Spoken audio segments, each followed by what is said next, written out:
Okay, well, hello everyone. My name is Marc Steinberg. I'm an associate professor of psychiatry and director of the Tobacco Research and Intervention Lab at Rutgers Robert Wood Johnson Medical School. And I'm going to talk to you about the core motivational interviewing skills for helping people to quit smoking. And so before we really get into what motivational interviewing is, I'd like you to imagine a typical conversation that might happen between a professional and a smoker. So a professional in a dental clinic might be doing an exam and they might say something like, I'm seeing some significant gum disease here. I think you do a pretty good job brushing, but your smoking's really getting in the way of your oral health. So you really need to quit. Can you do that for me? So that seems like a reasonable thing for a dental hygienist or someone in the dental clinic to say to a patient when they're a smoker. But we could imagine what the patient might say in response or think if they have utensils in their mouth. So they might say, yeah, I know it's embarrassing. I should stop. Or they might say, yeah, but I don't smoke as much as I used to. Yeah, but I really like smoking. Yeah, but I've tried before and I just can't seem to do it. Yeah, but you'd smoke too if you knew how stressed I was. Yeah, but I really need my cigarettes. So again, really reasonable thing that the dental professional is saying to the patient. They see something going on there, they're concerned, and so they recommend that the person quit smoking. And what we see, these are pretty common responses that we might get. But what we're seeing in these responses is some shame and some guilt, a little bit of defensiveness, sort of talking about how much they're not smoking like they used to. They like their smoking. It's not something they really want to change, or they've tried before and it's just not something they think they're capable of changing. It's something that they feel like they need. They're giving you reasons why they're continuing to smoke. So obviously this conversation, while well-intentioned, didn't get the result that the dental professional probably wanted there. And it's a really common scenario where you might say something very reasonable and you recommend that the person quit smoking, and what winds up happening is the person sort of defends their position as a smoker. Because when we're uncomfortable with something, that's sort of the go-to response. It's not an unreasonable response for the patient either here. And so motivational interviewing is a really great way for us to be able to communicate that care and that desire to see our patients to make a change in quitting smoking in a way that's much less likely to result in that sort of guilt or shame response or that sort of defensive posture. And so that's what we're going to talk about here. And so what is motivational interviewing? Well, it's a person-centered counseling style for addressing the common problem of ambivalence about change. And so one of the things that jumps out at you when you look at that definition is the idea of that it's person-centered.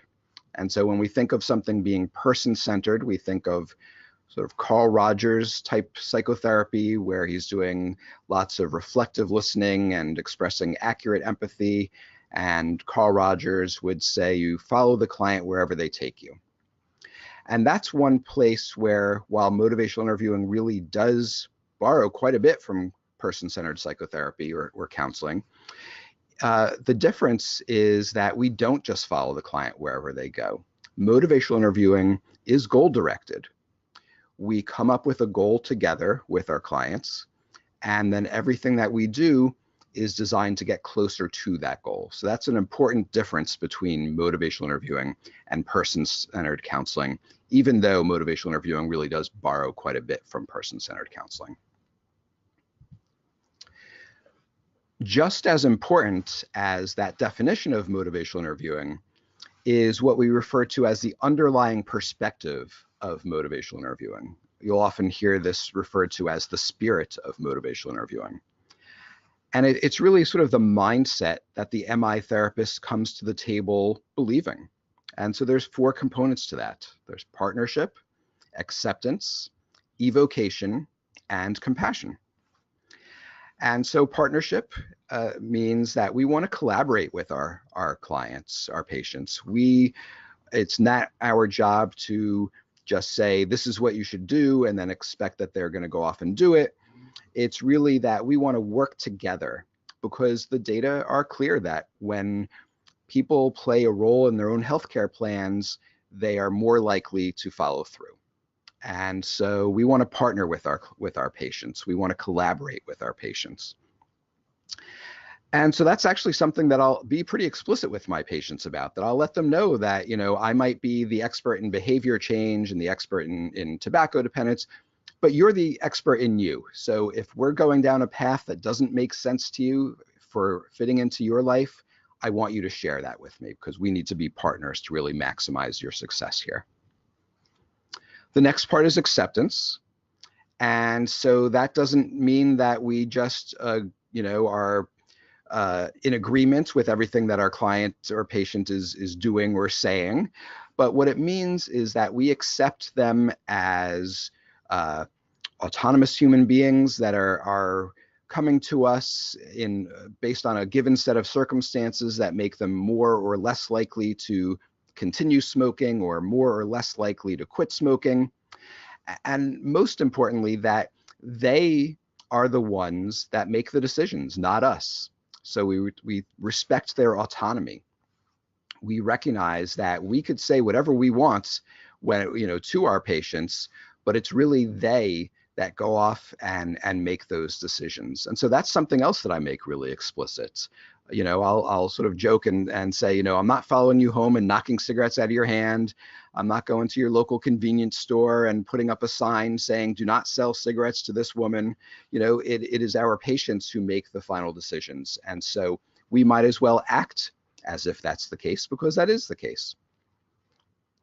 The next part is evocation. And so what that means is that it's, as opposed to us seeing our job as imparting motivation upon our clients, our job is really to draw out the existing motivation that our clients have. Even if there's just a little bit there, our job is to draw it out, not to impart it. And so that's one of the reasons why I don't tell my patients why they should quit smoking. I ask them, because even if they're not quite ready at that moment, or not even close to being ready, they have reasons why they recognize it might be a good idea for them to quit at least someday. And then finally, the last part of the underlying perspective is the idea of compassion, that we simply work in pursuit of the best interests of our patients. So that's sort of the mindset of the MI therapist. Now, what do you do? Well, we think about 4 core skills, and we use the acronym OARS to remember them: open questions, affirming the client, reflective listening, and summarizing. And so open questions are simply questions that can't be easily answered with a quick answer. We often think of closed questions as a yes or no question. Closed questions can also be questions about age. That would be just a simple one-word answer or one-number answer. So we want to focus more on open questions, because if we think about the underlying perspective of MI and the idea of partnering and respecting autonomy, an open question does a better job of that, because an open question does is say that, this is a topic that I want to know more about you, and you're the best person to figure out what about that I should know. And that really differs from a closed question, where we're essentially saying, you have 2 options here. Tell me yes, tell me no. And then here's another question. Tell me yes, tell me no. So those closed questions really restrict their options, and open questions really do a better job of demonstrating that we want to partner with our patients. And so while we're certainly going to still use closed questions, we can't, we're not going to have an entire session where we don't use any closed questions probably. But the goal of an MI therapist is to have at least a 3-to-1 ratio of open to closed questions, so that we can really demonstrate that partnership. The next part of OARS is the idea of affirmations, of affirming the client. And so what we don't mean by affirmations in motivational interviewing is we don't mean cheerleading.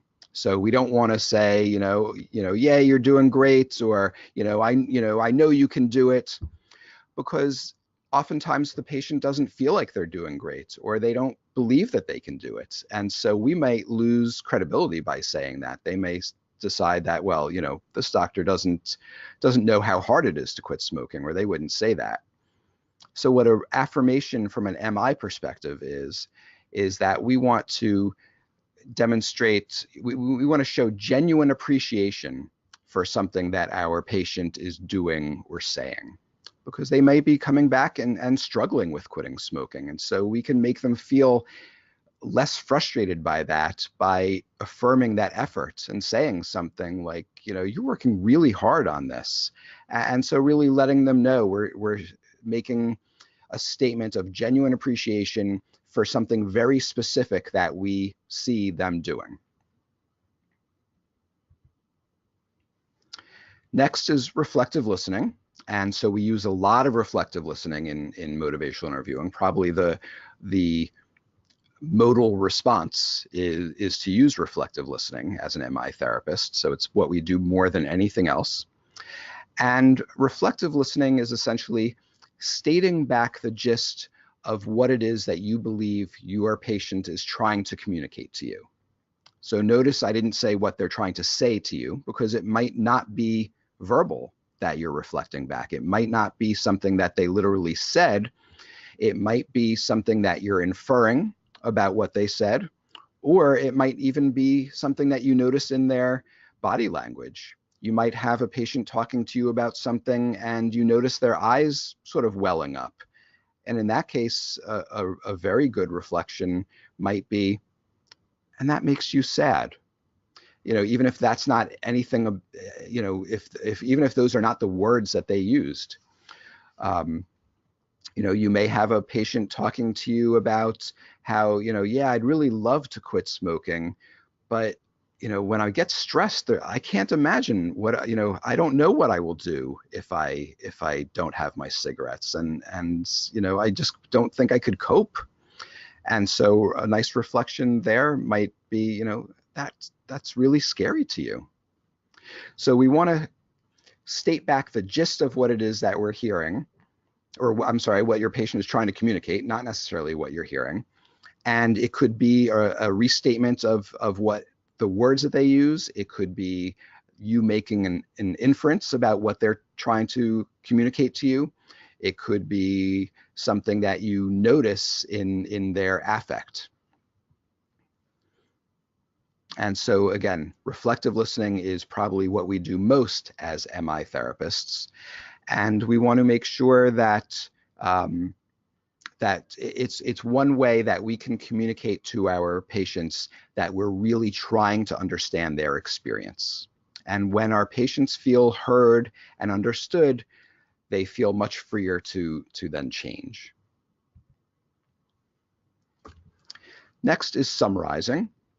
And summarizing is similar to reflective listening, only a much bigger reflection. So reflective listening might be stating back the gist of what your patient was just communicating to you in that moment. Summarizing might be capturing the last, several minutes, or, in my case, I'm a clinical psychologist, and so I have the benefit of 50 minutes with my patients.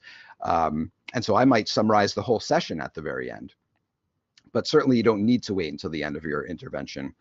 And there's times when you would jump in with a summary, such as if your patient is really sort of expressing ambivalence about quitting smoking. So they want to quit smoking, and it's hard for them to imagine dealing with stress without a cigarette.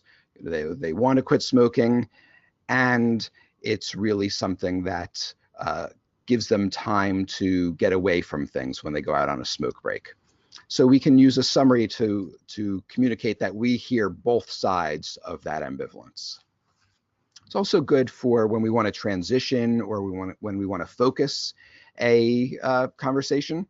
So you might be speaking with a patient who's smoking, and maybe they're going off on a tangent. And so we want to have a nice, polite way of bringing them back.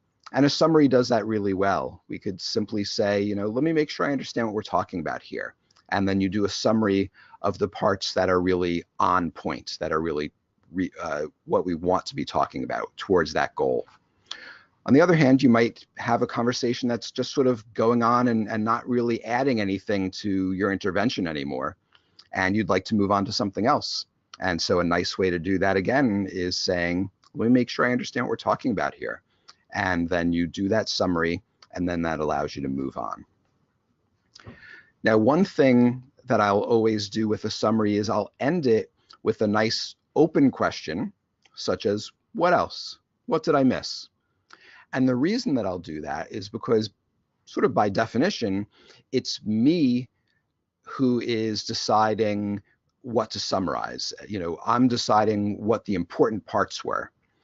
And in reality, there might be something that my patient thought was really important that we covered that I didn't include in my summary. And so I want to give them an opportunity to let me know if there's something that I missed. And so I made a point of saying it's an open question that I use. And the reason for that is you could imagine instead that I might say, did I miss anything? And I wonder, what do you think their response would be? My guess is that you're correctly guessing that most people are going to say, no, that's it. And so I think by using an open question, which demonstrates partnership better, it's simply a nicer invitation. It does a better job of communicating, if I missed something, I really want you to tell me about it. I really want to know. And so I would end that summary with an open question.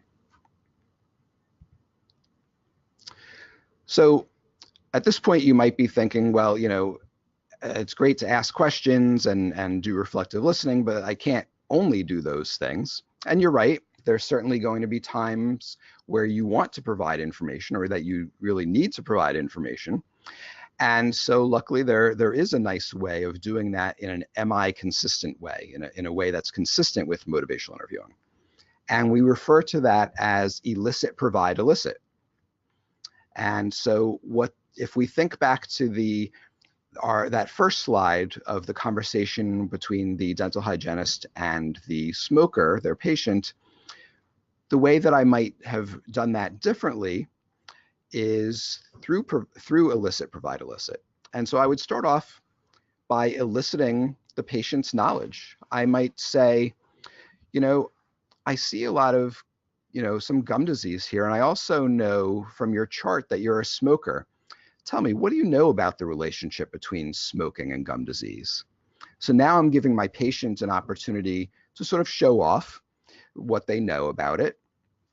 And I also am able to then, if there's more information that they still need, I can cut to the chase and only talk about the things that they don't yet know, rather than condescending to them and assuming that they don't know anything, and sort of just tell them everything, including things that they already know.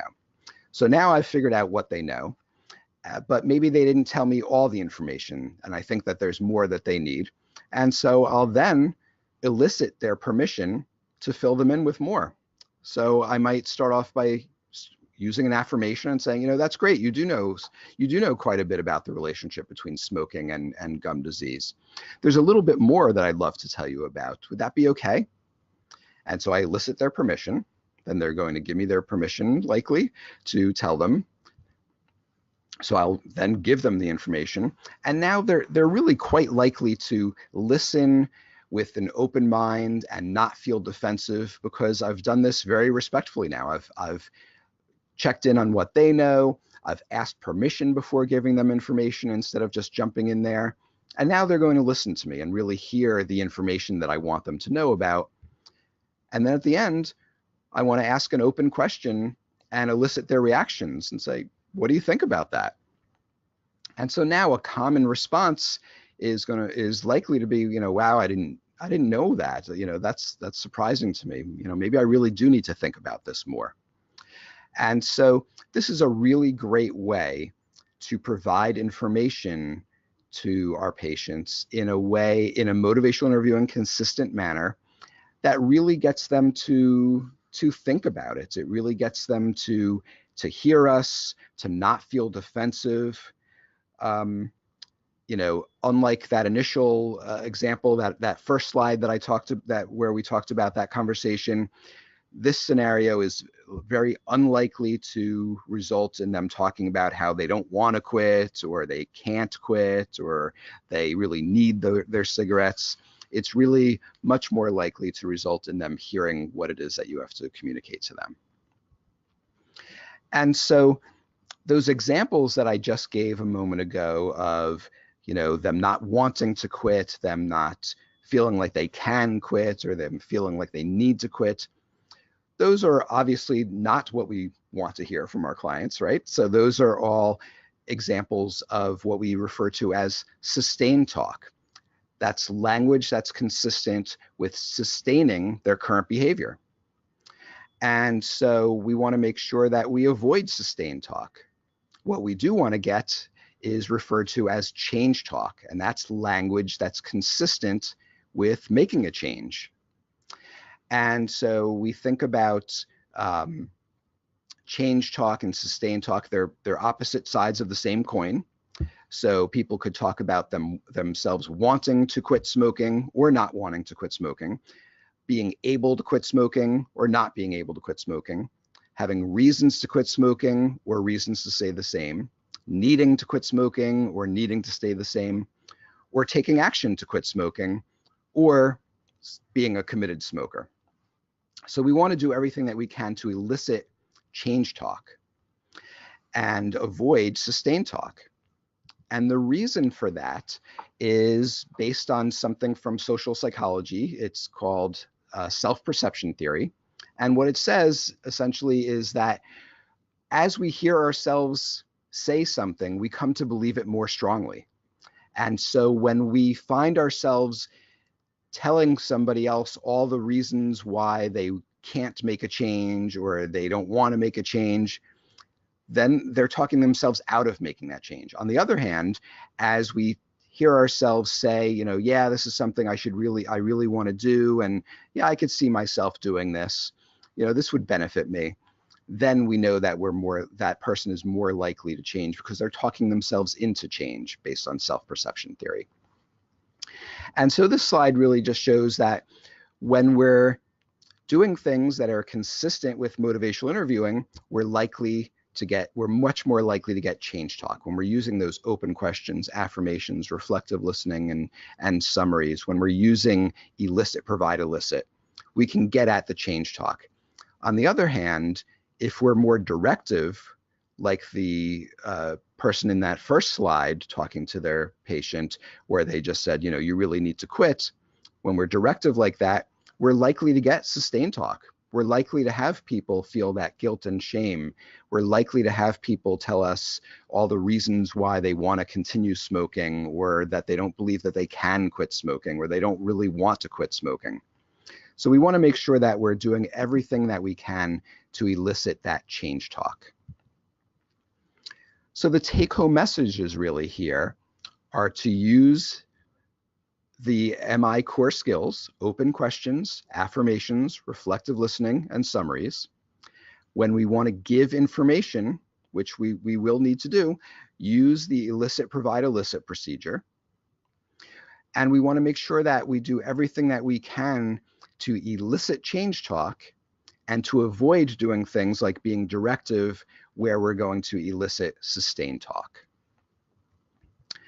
And so I hope that you found this useful. And if you want to find more information, there's the Motivational Interviewing Network website there. So you could just Google Motivational Interviewing Network of Trainers, and then there's some books there that are really helpful. And so thank you for your time and attention.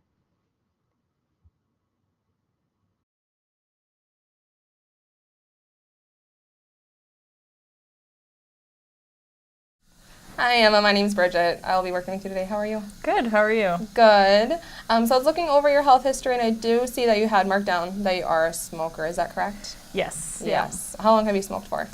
I started when I was 18, I guess, so probably about 7 years. Okay, Yeah. so a fair amount of time there. Within that 7 years, did you ever quit or anything like that? Yeah, when I was in college, there was probably about 6 months where I wasn't really smoking, so then I started up again. Yeah. It happens, life, stress, I understand. Yeah, but you quit for definitely. 6 months. I did, yeah. And that's awesome. Thank you. So as oral health care providers, we're definitely going to talk about, different things as far as with smoking and the effects of not only the mouth, but everything. Yeah. Do you have any interest in learning more about that at all with your appointment today? Yeah, I know some things, I know that it can affect your lungs and obviously your teeth and stuff like that. But yeah, I can learn some more about it. Yeah, certainly. So we do have at Appletree a document here that we provide to our patients who are potentially interested in learning more about the effects of tobacco smoking. Okay. So I will provide this to you so we don't need to go over everything by any means. Okay. So on the front here is just going to go over kind of chemicals that are included in tobacco products and then also common diseases that are caused by smoking. So kind of 2 columns here, cancers, then also chronic diseases. Right. Do you have any family history of cancers and some of those diseases in your family at all? Yeah, I do. My grandpa had cancer, and yeah, actually a fair number of people. Okay. So I'm sorry to hear that. So we'll kind of talk about that and, kind of send this home with you as well. Okay. On the back side here is going to be more so the oral side effects of smoking. Right. So you kind of already mentioned kind of the smoke or some effects that you do know, the staining and stuff like that. Yeah. But we can also have, progression of gum disease. We can lose bone and potentially lose teeth because of continued use of smoking. And you're a Right. young gal. We got to keep Yeah. those teeth nice and shiny white Yeah. for many, many years to come. Yeah. And unfortunately, oral cancers as well, which we're hearing more and more about Yeah. as well.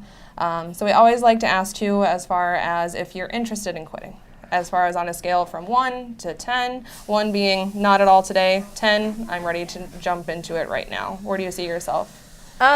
Yeah, probably like a 7 or an 8. Okay, excellent. Yeah. So pretty high on that scale, which is Yeah. great. So it's on your conscious, you're thinking about it. Yeah. We do have resources that are available to our patients. Are you interested in Okay. hearing any more about those resources? Yeah, sure. Okay, Yeah. perfect. So our first one that we have available is a Call It Quits referral. Okay. Call It Quits is a resource through the state of Minnesota. Okay. What we do is we give them your information, and then they will actually reach out to you. Okay. So they will be more of like a counseling type of service. So Okay. if you're interested in like patches, nicotine, gum, and stuff like that, they can provide that to you. So we'll give this to our office manager, and then you'll hear from them in a little bit. Okay. Second option that we can provide to you is an MD referral to your physician. So you can go to them, talk about potentially medications and stuff that could potentially help with quitting smoking. Okay. Or else we have kind of like a self-help guide. So Yeah. a list of 5 different websites that you can use, a lot of good information on all of them. Any of those 3 sound kind of interesting to you that you'd want to proceed with or check out? Yeah. Well, when I quit for like the 6 months, I guess it was sort of just on my own and kind of my own plans. So yeah, I guess like the self-help one is the most interesting to me. Yes, and then you can kind of do it at your own time, own pace, and kind of work through it. I totally understand. Okay. So I will send this home with you. Okay. And then when we schedule you back for your 6-month appointment, we'll kind of follow up and see where you're at that point. How does that sound? Yeah, that sounds great. All right, I'll set this aside for you so I don't forget. Thank you very much. You're welcome.